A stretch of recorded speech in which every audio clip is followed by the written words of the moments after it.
Hello, my name is Karen Murphy. I'm a licensed professional counselor in Pennsylvania and Delaware, and I'm in private practice at Kaleidoscope Counseling in Doylestown, Pennsylvania. I work a lot with caregivers who are dealing with the stress of the daily activities of taking care of their loved one, particularly when their loved one has a form of dementia. You know, what's interesting about dementia is that very often we're grieving the loss of someone who is still living. I don't know if you knew that was possible, but there is such a thing called ambiguous loss. And that's what happens when somebody is physically present, but psychologically absent to us. And so very often we see this happening with caregivers who are caring for their loved ones with dementia. And part of this too is very much grieving the person that they used to be. Maybe the spouse who used to be engaged so much more in life, who was able to carry a conversation, who was able to take care of the errands and to help with the financial responsibilities at home. And so please know that it is very possible to be grieving someone who is still alive, yet not present to you in the same way. And I want you to know that this type of grief is real, and just like all other forms of grief, is a valid experience. And while it's not something that we talk about very often, I just want you to be aware that this is something that can occur, it does occur, and that there is no shame in it. It does take a toll. And sometimes we might notice ourselves feeling maybe more irritable. Maybe sometimes we're feeling sad and we're not really sure why. There's just so much complexity and layers when you're a caregiver. So I think it's really important that today we think about ways that you can help yourself when you're caring for your loved one with dementia. Because I think it's also a very isolating experience. You may find yourself at a point where maybe other friends are retiring, they're traveling more, they're seeing their grandchildren more. I know we're in the middle of a pandemic, so everybody's activities are a little bit different. However, you might find that other friends are not going through what you're experiencing at this time. So when we feel isolated and alone, I think it's really important to remember that when we talk about it, it helps us to see that maybe we're not the only ones that are going through a difficult situation. So what are some practical ways that we can handle caregiver stress? And the first one that I would say is, please learn how to accept help. I know that it's normal to want to be private and maybe protect your loved one so that for their dignity, maybe you don't want a family member or a friend to see what your loved one is going through. However, when we can talk honestly about what's happening, then you're able to get better support. A lot of times I know we have adult children, they might have children, they have their own responsibilities, but sometimes we're able to see a way that maybe someone can come and stay with your loved one so that you can still do those activities that you enjoy and that are sustaining for you at this time. Maybe you really enjoy being able to go play pickleball once a week.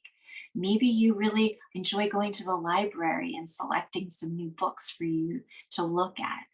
These are activities that as a caregiver, it's more important than ever that you have those things that you find nurturing and life-giving when there's so many other things that maybe that you're giving up. So I challenge you to think about learning how to accept help, which I know is easier said than done. Second, I think it's really important to think about focusing on what you can do. I know there's so much that always feels like that's out of our control, but it can be really, really helpful when we stop and think about, okay, in this situation, I might not be able to control A, B, and C, but I might be able to control how I respond to it, or maybe also giving myself permission that maybe in the past I would have wanted to do all of these things, but maybe I can adjust my expectations that just good enough is better than anything. It doesn't have to be perfect. And so that adjusting our expectations is another way that we can learn to handle caregiver stress. That brings me to another point. When we think about things being good enough, it's setting realistic goals. Maybe we've always been able to do more, or to feel like we've done things, on a grand scale. And maybe we just need to realize that at this season in life, if we do things in a scaled back way, if we do things maybe a little bit, that's okay. That's okay. That doesn't mean you're never going to get to do things differently, but maybe just accepting them as they are right now will help you to feel a better sense of agency and control in your day-to-day life. I also want to encourage you as a caregiver to remember that when you're not alone, there are organizations that offer support groups. The Alzheimer's Association, the Family Caregiver Association, the FCA, that you can find online. And also just thinking about in your communities, whether you belong to a church, a temple, a mosque, there may be support groups that are available through your faith community that can also lend a hand to you at this time. I encourage you to think about the groups that are available. I facilitate a group through the Alzheimer's Association. We do virtual groups. And I think there's a lot of those opportunities now because of the pandemic that helps us to still be able to get the support we need right from our home. Also, thinking about what do you need as a caregiver? I know that's counterintuitive.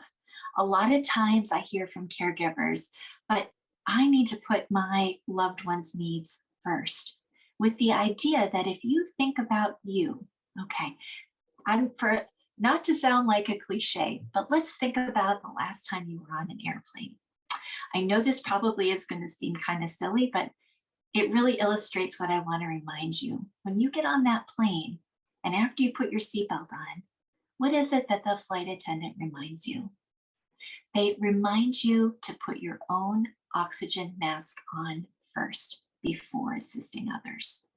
So in this situation, what that means is if you're giving to yourself and making sure that you still have time for you, that you don't become all encompassed as a caregiver and see yourself as an individual, what happens is that you don't feel like you have as much to give, particularly over time.